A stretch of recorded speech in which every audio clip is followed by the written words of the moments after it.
Welcome to the Irish Farmers Journal Weekly Podcast.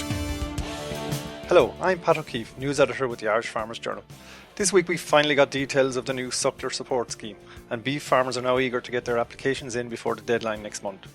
I'm joined here by our livestock specialist Darren Carty and the Farmers Journal's editor Justin McCarthy, who had an exclusive report on the workings of this new beef data and genomics programme on our website, farmersjournal.ie. Justin, what do we know about the new scheme? I suppose, Pat, as you said in your introduction, we have obtained what will likely be the final terms and conditions for the scheme. The Minister probably will announce it over the next week and will close on the 29th of May, so it's a fairly tight time frame. It will be a 6-year scheme. Farmers will be required to sign up for the full 6 years, and any breach of regulations during those 6 years actually could result in a retrospective fine. So that's just something to be aware of, but maybe not starting with the negative. There's a lot of positives in the scheme. Probably it centres around 7 key pillars. Recording your calving details, quite similar to the Suckler Cow Welfare Scheme. An annual farm survey, which will initially start off about cow type and seems to be going to progress into more detail around grassland management practices and whatnot, no doubt linked to the Carbon Navigator. Genotyping of animals will also be required. You'll also be required to bring in high generic merit bulls into the system. And I suppose one thing that's catching and has created a little bit of annoyance among some farmers is this whole area of bringing in replacement females into the herd. But I think when you look at the details, it won't be as onerous on farmers as they think. Basically, you have to have 4 and 5 star heifers in the herd, 20% by 2018 and up to 50% by 2020. And then the final 2 elements of the scheme, Pat, are completing the Carbon Navigator and an element of training. Darren, what's it worth to farmers, and do you think they'll take it up? It's been heralded as your €100 cow suckler scheme. When you look into it a bit closer, it's an area-based payment, and it actually works out at €95 for the first 10 cows in the herd and €80 thereafter.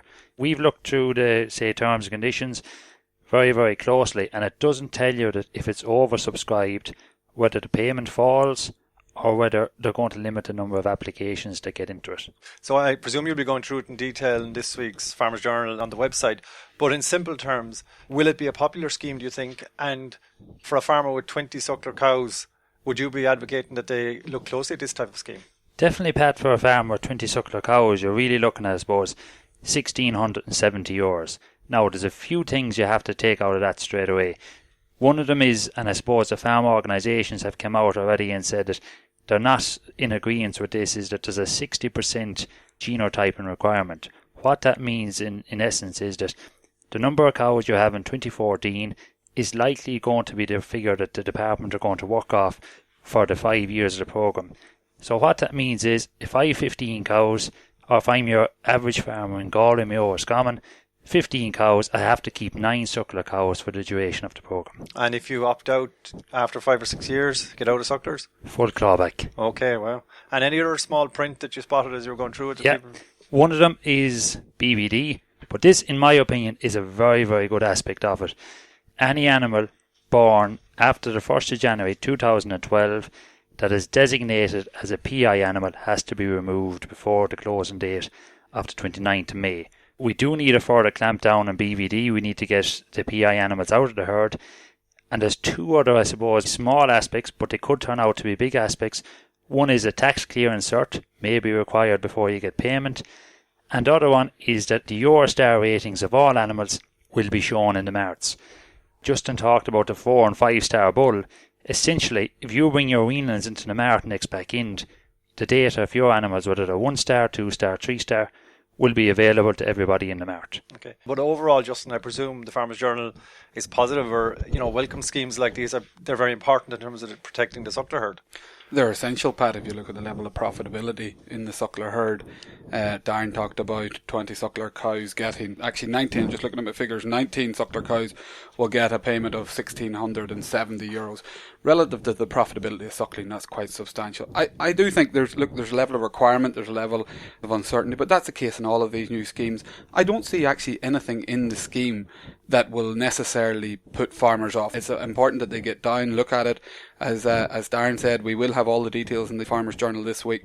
Look at it, ask, is the scheme for you? I think a lot of farmers will say it is. There's a little bit of uncertainty around what larger herds will get if it's oversubscribed. There's 52 million allocated to this scheme. That certainly wouldn't be enough to give everybody, if every cow in the country went into it. But at the same time, it's unlikely. If we think back to the Suckler Cow Welfare Scheme, I think it peaked at around 720,000, so about 72% of the herd. So it's unlikely everybody will go in. It's not for everybody.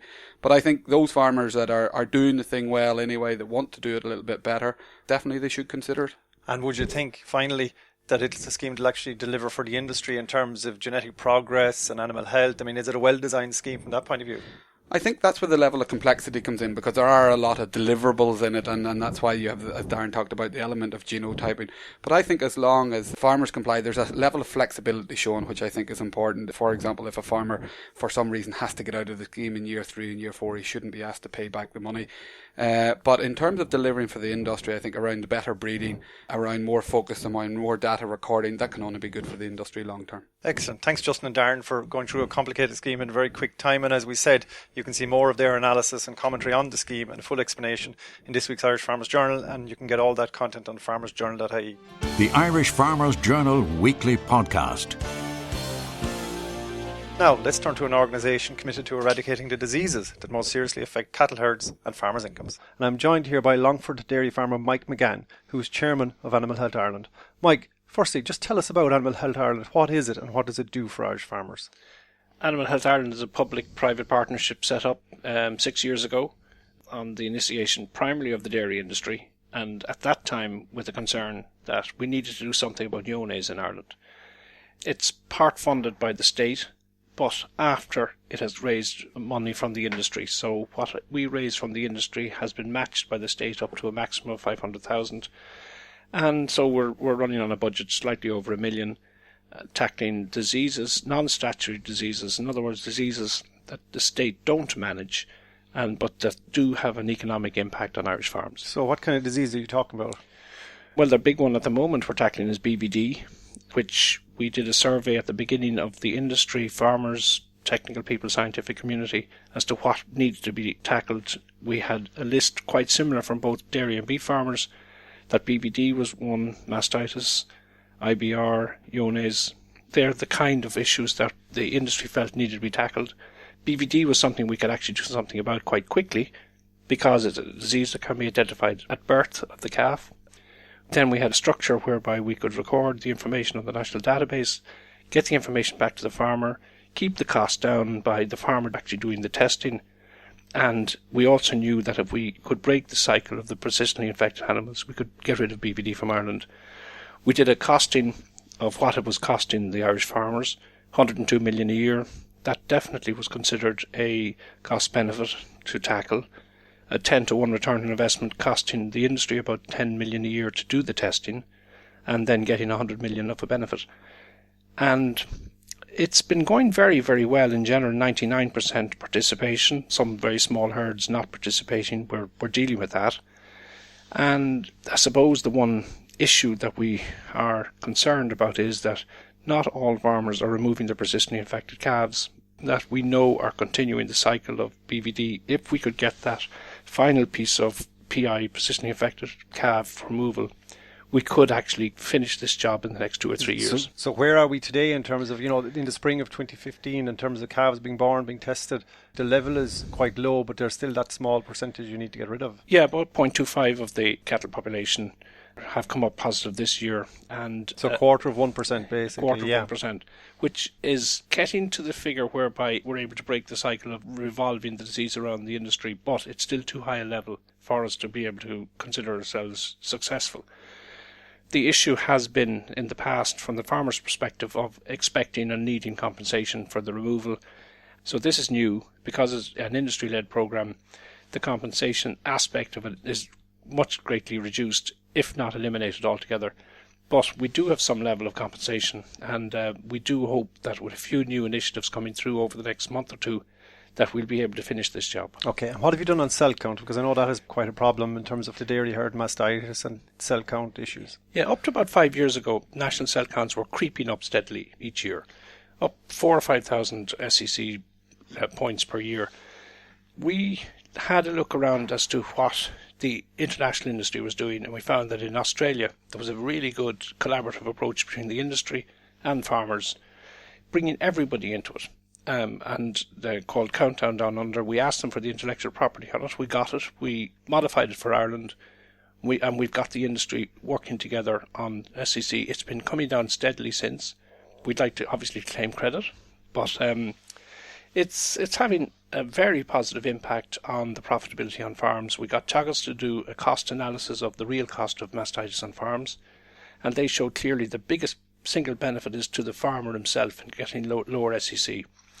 We've been working very closely with the industry, and we're now very, very happy that there's very, very significant progress being made. The structure is in place to continue with this, and SEC is becoming much less of an issue. It's very important that in an international marketing perspective that we have SEC as low as anybody else out there.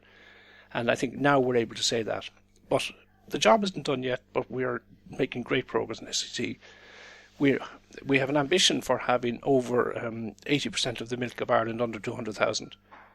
I would like personally to see that we have no milk over 400,000, but there is still a little bit of milk out there that we need to work on.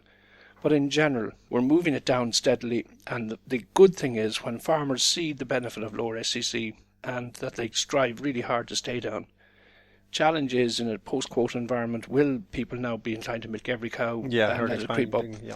I don't think they will. I actually think now that they've got it tackled, they'll stay down. Okay, and finally, just what other areas is Animal Health Ireland working on? There's other diseases, obviously, that you need to consider programs on.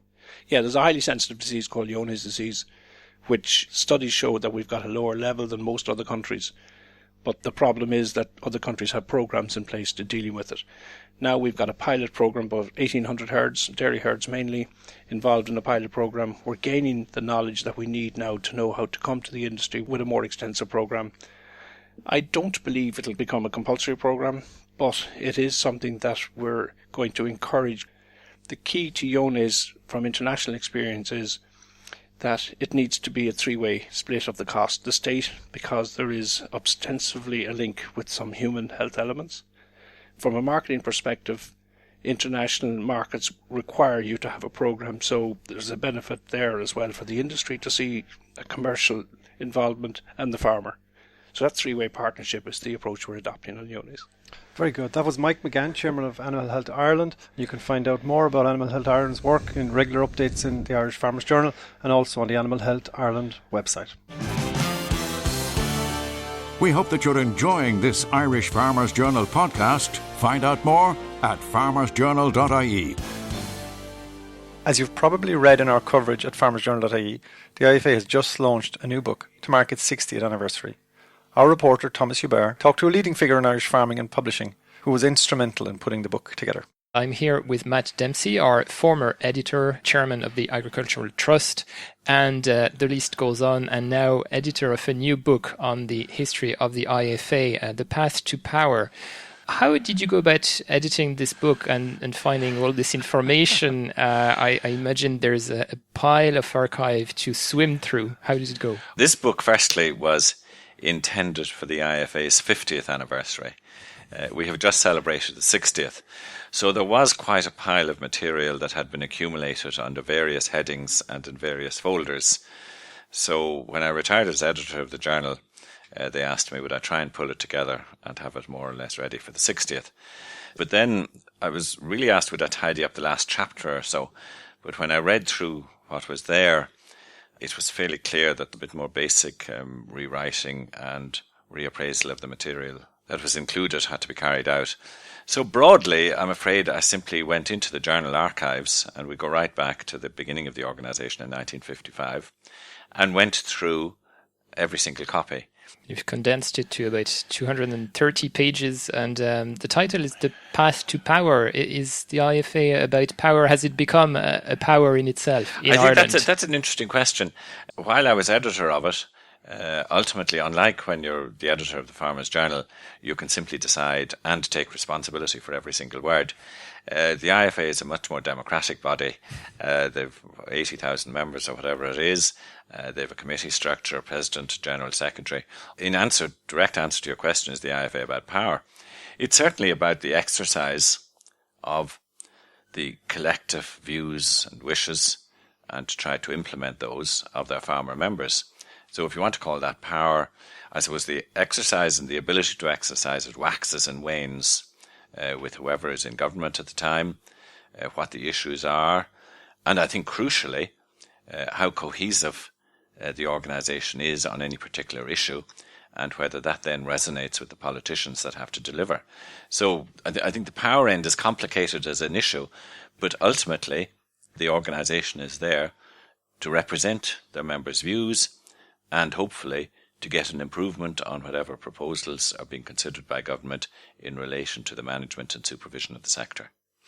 Now that power actually on agriculture has largely shifted to the European Union and Brussels, are national farmers' unions like the IFA still relevant? I mean, in France, where I'm from, for example, you hear farmers complain that their national union is sometimes powerless in the face of Brussels. Is that true? No, there are clearly some competencies that rest in Brussels, and there are some that rest with the native local government. Ones that come to mind clearly are the whole range of social welfare and taxation measures, which are very Dublin-based in relation to the Republic of Ireland. And also, I think the policies of the community itself have become progressively less rigid as time has come on, and greater discretion has been given to national administrations. So that actually has been a development that has gone against the concentration of power in Europe. So there are fairly clear dividing lines, and the national state's discretion is significant. So I would say that the power of the Dublin government in the Irish context to affect farmers' well-being is very considerable. Now, the IFA is not the only farmers' union in Ireland, but it is by far the most visible. How do you see the landscape evolving in terms of farmer representative bodies? Is the IFA there to stay as the leader? Can we see other forces emerging in this area? I think that's a really interesting question, because just like the Farmers' Journal, the media landscape has changed. The cost of getting into publishing material has come down very significantly. You no longer need access to a printing press and expensive paper and a full national distribution system. You can simply take to the airwaves or the internet waves and set up business. The journal, I think, has seen those challenges come and deals with it as best it can. Similarly, I think in the case of farmer organisations, I don't think the pressure is as great, but nevertheless the European parliamentarians will inevitably try and bolster their own careers, and if that means that significant wedges of their electorate can be exposed to Brussels and significant people in Brussels, such as commission officials or commissioners, then they will not hesitate to use that power in their own long-term interest. So I think the IFA has to be particularly conscious that with very cheap flights to Brussels, with increased visibility for the European Parliament and increased ability on their members' part to gain access to Commission, and a somewhat changed policy, I think, in relation by the Commission to COPA, the EU-wide farming organisation body. I think that landscape too has become more fractured than it was and more splintered. And I think this is something that the IFA will want to be careful about. And I think, to be honest with you, I think Irish farmers will want to be careful about it, because the natural political instinct is to divide and rule. And nobody gains, in my view, if a regression to a multiplicity of small, ineffective farmer organisations takes place.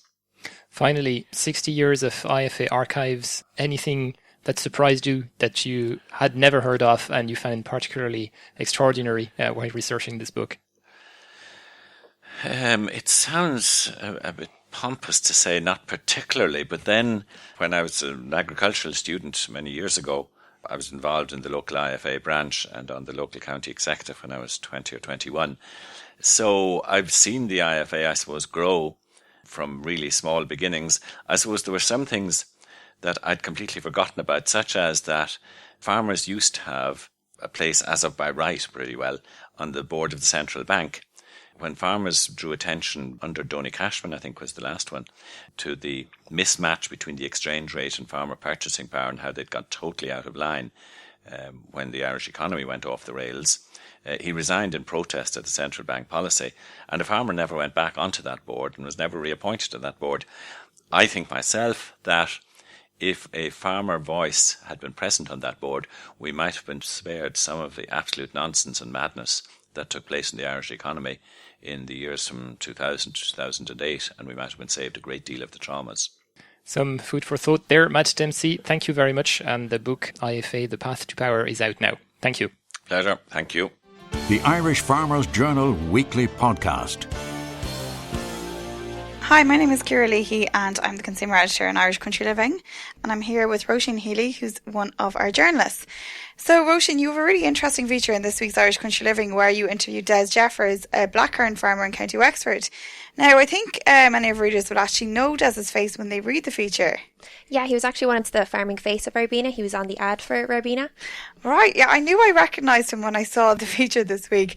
But since the drinks company pulled the contract on Irish farmers, Des and other farmers are really faced with an uncertain future.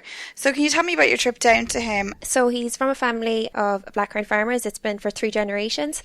His father and grandfather did it before him. They actually brought blackcurrant farming to Wexford, brought the contract to Wexford, and there was actually 6 blackcurrant farmers in Wexford. And the family are really known in the town for being blackcurrant farmers. I'd say so. They actually used to bring buses of people out from Wexford town to pick the blackcurrants. They needed 300 people. And when I went down there, they were telling me that women have come up to them and said, I actually met my husband on the blackcurrant farms under the bushes. But obviously, you know, when Ribena pulled out, they were at a bit of a crossroads. So tell me about the decision to make their own blackcurrant product. Yeah, so basically they were faced with having 200 tonne of blackcurrant fruit and nowhere to put it, like usually it was taken away in a lorry. Mm-hmm. Now they had to store it, they had to come up with a product, come up with selling it. So they invested in huge freezers and then they got to work developing their own cordial. It's very interesting because Des and Margaret Jeffers would be known from Good Food Ireland, so they have a really good background in food production, and obviously there was 2 brains working there, was it? Absolutely, Margaret was definitely so important. Her connections with Good Food Ireland.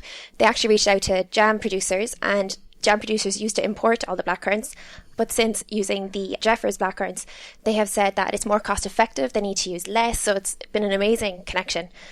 So then when they were developing their own cordial, that took a bit of time, it took 2 years, so that's why it's only coming out now, even though the Ribena contract ended in 2013. So they had to come up with their own product from nowhere and start taste testing and everything. And I was talking to Margaret last week. I mean, it really is a different product to any other cordial on the shelf, isn't it? Absolutely. So they had to come up with something new, something unique, and they wanted it to be really about the blackcurrant. So first they were trying to get something obviously that tasted brilliant, and they thought maybe pairing it with another fruit extract might be the way to go, and they tried pear, which sounds like it would be amazing, but they just weren't happy with it at that point. They wanted the natural taste of the blackcurrants to really shine through, and then they came across stevia, and it was something they came across quite early in the process, but they came back to it because it really let the taste of the blackcurrant shine through. And obviously it's a really trendy product to use. It's an alternative to sugar, very healthy, and yeah, they're just really happy with it. And you can see from the bottle that it's just a really blackcurrant product. It's so really purple, natural. It's so rich, and yeah, it's so natural, and everyone they're meeting saying, wow, I want to give this to my kids, it's amazing. And you taste it yourself? Yeah, it's fantastic, very blackcurranty. Right. So where can you buy it? You can get it in health shops and super values nationwide, and there's other stockists listed on the website as well. Okay, and the website is mrjeffersblackcurrants.ie. Perfect, and you can read more about that in this week's Irish Country Living. The Irish Farmers Journal podcast, online at farmersjournal.ie and on iTunes every Thursday.